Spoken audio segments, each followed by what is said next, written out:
Hello world and fellow geeks, this is Jason again. So, the other day, I had a Eureka moment. And I do mean almost a Eureka moment. You know, towel, running around the streets, yelling Eureka. Only it was my house, boxer shorts, yelling Eureka. This is how it all went down. So as you probably don't know, or maybe you do know through my Facebook page, my laser fires all the time as soon as you power it on. And this is not good. How do you get it to stop? Last Sunday, I started a conversation with the makers of the Blacktooth laser, and they got back to me on Monday, and then I went back and forth. They've never heard of such a thing before, and they turned around and said Wednesday, hey, can you send me some pictures? So I'm like, of course I can send you some pictures. So I took pictures of everything on my laser, basically all the cable connections, such as here and there. With those pictures, I thought, okay, they're not going to understand what's going on, so I need to label them. What I did was, brought up the diagram and I started labeling everything, and then it hit me. The Eureka moment. I figured it out that I was missing a simple grounding cable. A very small grounding wire, to be exact. Both breakout boards, I had missed this one simple wire. So if you look right here, this black wire right here starts at this third one in and goes over to the negative, the V negative on the CNC power supply. Apparently, this is very crucial, because without it, the laser fires no matter what as soon as you hook up the parallel cable to the breakout board. Without the parallel cable, it doesn't fire unless you press manual fire.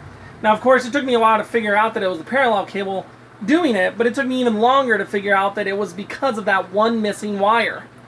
So I hooked it up. At 10 o'clock at night, in my lab, in my boxers. Figured it out, turned it on, and yelled Eureka. Nothing was firing. So there you have it. Always double, triple, and quadruple check your wiring diagrams to make sure you don't miss anything. Thankfully, it wasn't a bad thing like the wiring to the water pump or the mirror alignment, because you know what? Those could have been really bad. But anyway, so I finally figured out what was going on with my laser, and now it's all working. Now, I've got to put it all together, finish everything, and start actually using it, because that's the whole point, right? And that's where I had a genius moment. The genius moment was, how do you make the pipes and the wires and everything stay out of the way from your laser cutting area? This kit doesn't really have anything specific to hold all that stuff out of the way. So what you end up doing is you gotta MacGyver it. And this is what I did. So I've got this air hose that blows out through the lens. It keeps the lens clean from smoke, and it right wherever the laser shoots, it stops the thing from smoke building up in the funnel. And just can't talk today. So excited. But this air hose gets in the way because it's got to move back and forth, right? And of course I'm doing this manually. So what I figured out was I could put things in the way. And then over here, this big hose right here, I wrapped it with this cool cable guide plastic that you can pick up, of course. And then I realized I could run a piece of wire from here to there, and it would keep this out of the way. And I'm like, great. But then I thought for a minute, if I put wire there, something like picture frame wire, it's eventually going to wear down this plastic, or worse, one of the wires in the hose, and it'll ground out, right? So I decided on using a wooden dowel. So I grabbed this wooden dowel right here out of my parts bin, and it's a 1/4 inch thick, and I just simply draped it right here, put the pipe on top, moved it around. Eureka. Again, it works. So this keeps it out of the way, but this is kind of flimsy, it bends, and I didn't want to have to replace it after a while, so I went and got some bigger stuff, some 3/8 inch, and I drilled a little hole right there.